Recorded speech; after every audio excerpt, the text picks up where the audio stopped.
Bapak, terima kasih untuk kesempatannya mengganggu waktu Bapak sesuai dengan yang sudah dibicarakan, bahwa sekarang saya ingin ngobrol-ngobrol dengan Bapak terkait beberapa pengambilan keputusan yang biasa Bapak laksanakan di sekolah.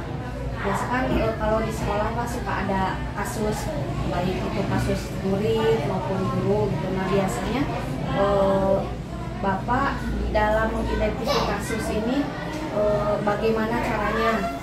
Jadi mengelompokkan apakah ini termasuk ke dalam dilema etika yang pilihannya itu antara benar dengan benar atau buritan moral antara benar dengan salah. Nah, biasanya Bapak seperti apa menentukannya? Untuk yang selama ini saya ambil di sekolah ini, Bapak mengambilnya yang benar salah. Buritan moral. Bapak menentukannya dilihatnya dari pertama kita mengadakan dulu wawancara, kita ambil dulu kasusnya seperti apa, kemudian nanti kita pertimbangkan segi positif dan negatifnya, baru pengambilan keputusan nanti diambil. Kemudian bagaimana Bapak mengambil keputusan saat menghadapi kasus ini, di mana ada dua kepentingan yang sama-sama benar atau sama-sama mengandung nilai kebajikan. Jadi jika Bapak ingin memutuskan yang ini, keputusan itu ternyata benar untuk diambil, atau juga mengambil keputusan yang satu lagi benar untuk diambil. Biasanya Bapak bagaimana cara menentukannya? Memang ini dilema ya, tapi kenyataannya untuk saya pribadi di sini pengambilannya lebih kepada normatif saja yang berlaku, baik itu di masyarakat ataupun di sekolah. Itu pengambilannya ke sana arahannya gitu. Biasanya Bapak melakukan analisis tidak dulu, apakah ini misalnya ada uji legalitas, misalnya ini melanggar peraturan tidak kalau saya mengambil keputusan ini. Terus kemudian ada juga uji publikasi, kalau misalnya kasus ini tercuat ke publik, apakah berpengaruh terhadap sekolah? Bapak pertimbangannya ada ke sana? Pasti normatif itu ya, itu yang berlaku di masyarakat yang sudah katakanlah dibenarkan oleh umum begitu. Jadi yakin tidak akan timbul masalah nanti kalau pengambilannya ke segi normatif yang berlaku di suatu masyarakat atau di suatu sekolah atau di sekolah. Karena sudah ada pertimbangan jelas itu pasti. Kemudian langkah-langkahnya, prosedurnya seperti apa yang biasa Bapak lakukan? Contoh, kalau misalkan ada kasus ya, kita adakan dulu wawancara atau survei ke orang yang sedang berkasus tersebut begitu. Jadi setelah nanti terkumpul data-datanya, kita cari solusi mana yang lebih untuk segera ditindak dan mana yang bisa didiamkan dulu begitu. Seperti itu kebiasaan saya. Tapi ngambil sampel untuk datanya tidak cukup dengan satu orang, harus beberapa orang untuk diambil nanti kesimpulan supaya bagus. Jadi mengambil dari beberapa pendapat ya. Kemudian yang Bapak anggap paling efektif dalam pengambilan keputusan kasus dilema etika ini apa saja? Pertama, kita harus mengambil kebenaran yang bersifat universal. Kebajikan universal. Itu jangan lupa. Kemudian kalau bisa, kalau kasusnya sama, bisa diambil dari norma agama. Itu yang jelas, itu yang bisa menyelesaikan. Kalaupun misalkan nanti tidak bisa, ya yang tadi itu yang universal. Ya. Kemudian ada tidak Pak hal-hal yang menjadi tantangan Bapak ketika Bapak menentukan pengambilan keputusan yang terkait dengan dilema etika? Pasti ada, pasti setiap masalah pasti ada kendalanya, pasti ada itu. Dan itu harus segera diselesaikan. Bagaimanapun kan kalau suatu kasus itu tidak bisa dilama. Itu. Kalaupun misalkan nanti di belakang ada masalah, itu diperbaiki selanjutnya. Gitu. Namun mungkin karena kita sudah membuat keputusan harus berpegang teguh pada keputusan itu. Kemudian ketika misalnya Bapak sudah mempunyai jadwal tertentu dalam suatu penyelesaian masalah, seperti tadi kata Bapak, suatu kasus itu jangan terlalu lama untuk diselesaikan, harus segera diselesaikan waktu itu juga gitu. Namun ada tidak bentuk atau prosedurnya seperti apa gitu yang Bapak laksanakan? Seperti yang sudah-sudah. Jadi kita cari dulu waktu yang paling tepat. Ketika suatu masalah ada, itu kadang masalah itu tidak bisa diselesaikan pada waktu itu. Kita ambil dulu momennya, kemudian kita persiapkan dulu perangkat-perangkatnya apa, begitu. Setelah itu baru kita eksekusi, begitu. Jadi ada tahap evaluasi dulu, kemudian pelaksanaannya, dan akhirnya nanti bisa diambil kesimpulannya, gitu. Tidak bisa serta merta, tidak bisa. Kemudian ada tidak seseorang atau faktor-faktor apa saja gitu yang selama ini mempermudah atau membantu Bapak dalam pengambilan keputusan dalam kasus dilema ini? Untuk di sekolah itu saya pribadi melibatkan tim, begitu. Artinya ketika berkaitan dengan anak, tinggal kita menanyakan kepada wali kelas, wali muridnya. Ada komite, ada guru di sini yang bisa dilibatkan untuk pengambilan keputusan. Jadi tidak mutlak dari kepala sekolah, tidak. Itu adalah hasil dari pertimbangan dari pihak guru kelasnya, kemudian baik dari guru mata pelajaran atau PAI juga bisa, gitu. Ataupun dari komite sekolah. Dari semua kasus-kasus dilema etika yang pernah Bapak hadapi, adakah pembelajaran yang dapat Bapak petik dari pengambilan keputusan dilema etika? Setiap manusia itu kan lahir dengan ciri khas tersendiri. Masalah pasti ada. Yakin dimanapun kita berada, masalah itu pasti ada. Begitupun dengan di sekolah. Oleh sebab itu, kita harus sanggup dan siap apapun masalahnya untuk kita bisa atasi dan mungkin tidak Pak, dari beberapa kasus yang Bapak temukan, jadi kasusnya itu serupa sehingga pas menemukan kasus yang selanjutnya itu Bapak dapat menemukan solusinya langsung gitu. Oh, kasusnya serupa gitu. Ya. Kadang tidak bisa seperti itu, Bu. Kadang di satu kasus ini kasusnya sama, misalnya kasus yang sama, tapi karena individunya berbeda, itu tidak bisa langsung kita gunakan tidak, cuman dijadikan sampel saja. Begitu. Oh, pengambilan keputusan, kami pernah ngambil keputusan seperti ini. Dicoba boleh, tapi tidak mutlak harus seperti itu, tidak seperti itu, tidak. Karena berbeda. Nah, berbeda individu, berbeda kasus mungkin nantinya juga kesana. Mungkin itu saja Bapak. Terima kasih atas pengalamannya. Mohon maaf kalau waktu Bapak. Demikian saya dapat mengambil manfaatnya mungkin dari apa yang Bapak keluarkan. Billahi taufiq wal hidayah. Wassalamualaikum warahmatullahi wabarakatuh.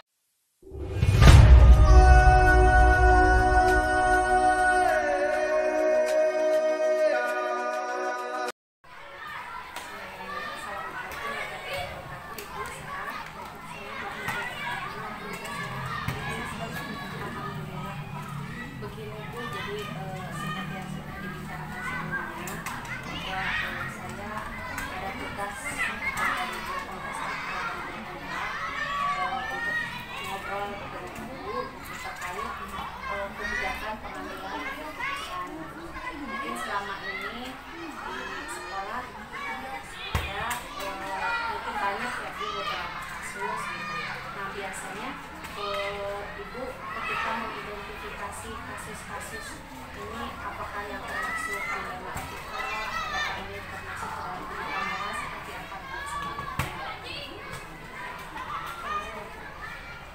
dilema etika itu berarti keputusan itu benar dengan salah. Terus yang satunya itu menunjukkan moral etik, kalau itu benar dan salah. Kalau di sini untuk permasalahan benar dengan benar, biasanya saya mengambil keputusan itu mungkin skala prioritas ya, mungkin dari karena benar dan benar, tapi tentu di sana ada skala prioritas.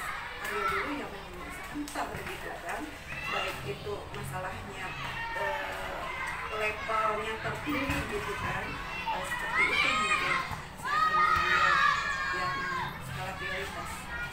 Ya, kemudian di dalam pengambilan keputusan ini untuk kasus-kasus yang tadi benar dengan benar ini dilema etika, biasanya bagaimana ibu menjalankan pengambilan keputusannya gitu. Apabila ada, tadi kan ibu menentukan skala prioritas gitu, bagaimana cara ibu menjalankan keputusannya apabila kasusnya gimana? Kalau itu mungkin karena permasalahan munculnya ambil dulu kebijakan bukan dari seseorang kan, jadi berbagai pihak gitu kan, jadi berusaha untuk bijaksana bijaksini gitu kan. Jadi di sini mungkin saya akan bertanya langsung gitu kan, tanpa apa istilahnya, tanpa satu pihak gitu kan, banyak pihak yang dilibatkan, terus dikaji permasalahannya seperti apa gitu kan, serumit apa gitu ya, untuk itu namanya. Jadi jangan sampai misalkan karena sama-sama penting, sama-sama benar, jangan sampai ada yang prasangka bahwa si yang berpihak pada seorang gitu, bisa mungkin tidak, karena mungkin ini yang urgen harus segera dibereskan gitu kan. Jadi apa ya, kalau begitu tuh namanya kan mungkin ya kembali lagi ke masalah, untuk permasalahan itu benar dengan benar, karena ada dua yang benar dengan benar, jadi pihak yang kedua yang akan diselesaikan mungkin dikasih pengertian dulu, karena mungkin ini urgen lebih cepat. Apabila ini kasusnya dari dua orang, iya.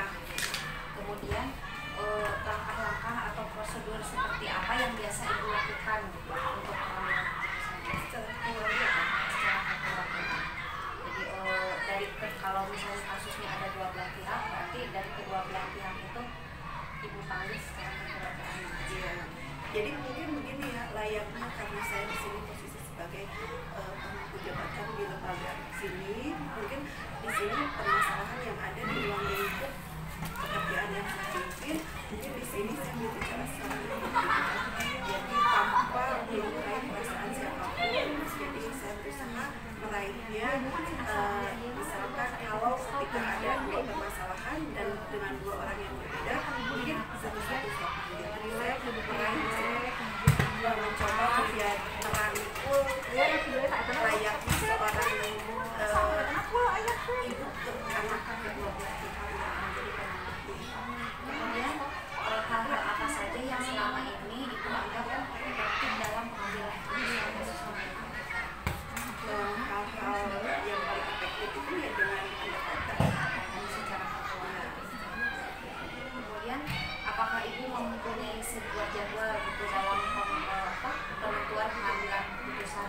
Misalnya ibu mempunyai satu masalah ini harus selesai di ini juga, atau misalnya masalah ini harus selesai dalam jangka waktu 1 minggu. Kalau itu saya melihat akar permasalahannya dulu, tapi sebisa mungkin saya berusaha dibereskan dengan secepatnya. Nah, kalau masalah di lama-lamakan juga tidak. Jadi kemudian bentuk dan prosedurnya seperti apa? Untuk masalah itu gitu kan. Yang pertama mungkin bentuknya akan saya pelajari dulu ya, bagaimana. Jadi tidak langsung ketika misalkan saya menemukan informasi seperti itu langsung pada saat itu gitu kan, saya harus menyelesaikannya. Tidak, saya pikirkan terlebih dahulu yang pertama apa yang akan disampaikan dan apa efek yang akan ditimbulkan, karena di sini mungkin kebaikan saya begitu dianggap baik oleh orang lain. Jadi mungkin saya di sini berusaha berbicara, kalau di sini mungkin kebijakan itu kan bukan berarti saya bisa melakukan semena-mena hal yang menurut saya benar, belum tentu menurut orang lain gitu kan. Jadi di sini dengan penuh pertimbangan dan efek apa yang nanti akan terjadi gitu kan. Mungkin kan selama mengambil kebijakan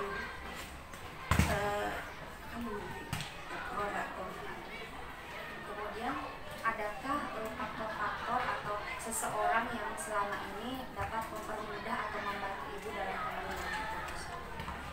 Sampai saat ini tidak ada, mudah-mudahan jangan sampai kalaupun ada untuk masalah ini mungkin saya akan langsung berhubungan dengan pengawas guna gitu kan. Tapi untuk saat ini alhamdulillah semua permasalahan bisa diatasi oleh sendiri. Jadi kalau ibu menemukan tantangan dalam pengambilan keputusan, jika tidak bisa diselesaikan secara sendiri, ibu akan mengambil langkah ke tahap internasional. Kemudian ada hal yang mempermudah tidak ketika ibu mengambil keputusan itu, apa yang ibu anggap paling mudah atau tidak biasanya membantu gitu dalam proses pengambilan keputusan? Iya, karena mungkin kedekatan saya dengan pihak yang ada di sekolah ini, jadi sehingga apapun itu permasalahannya, alhamdulillah bisa segera beres ya permasalahan. Jadi karena mungkin tipikal tidak bisa menunda-nunda waktu permasalahan itu, jadi alhamdulillah cepat teratasi. Kemudian dari yang sudah ibu sampaikan barusan, pembelajaran apa yang dapat ibu petik pengalaman berdasarkan pengambilan keputusan dari pengambilan Mungkin pengalaman yang bisa dipetik oleh saya bahwa setiap keputusan yang mungkin saya rasa itu benar, belum tentu dianggap oleh orang lain itu benar.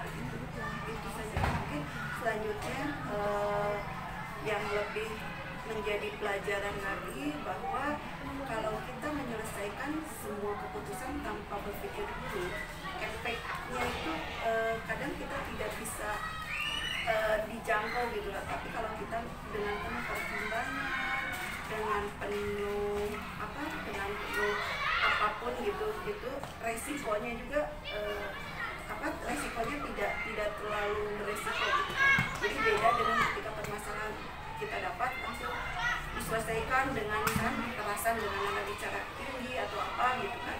Efek yang muncul itu berbeda dengan ketika kita menunggu dulu tenang ya gitu. Seperti itu. Jadi kalau misalnya boleh saya ambil kesimpulan bahwa dalam setiap pengambilan keputusan itu alangkah lebih baiknya kita mempertimbangkan hal-hal tersebut. Jadi ada 9 langkah kemudian pengambilan keputusan, mungkin ada uji formalitas, uji publik gitu ya.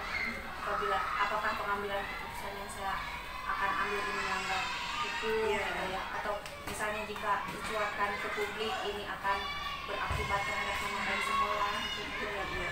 Dari yang ibu sudah bicarakan tadi, berarti setiap apa yang kita ambil itu belum tentu juga baik menurut orang lain. Jadi kebaikan kita belum tentu diterima baik oleh orang lain. Berarti betul-betul bahwa dalam pengambilan keputusan ini kita harus banyak pertimbangan ya Bu. Namun di lain pihak mungkin terlepas dari itu pro dan kontra pasti tetap ada. Namun kita mungkin harus berpegang teguh apabila sudah membuat keputusan ini. Siap dengan segala resiko. Tentu saja apapun yang kita ambil tentu saja sudah merupakan hal yang terbaik yang kita ambil gitu. Dan siap untuk bertanggung jawab. Ya, mungkin itu Ibu, terima kasih atas obrolan hari ini. Untuk pengalamannya mungkin dapat saya jadikan juga contoh untuk apabila saya menemukan kasus-kasus gitu, baik di sekolah maupun di mana saja. Mohon maaf atas waktunya telah diganggu sedikit waktunya. Terima kasih. Demikian. Assalamualaikum warahmatullahi wabarakatuh.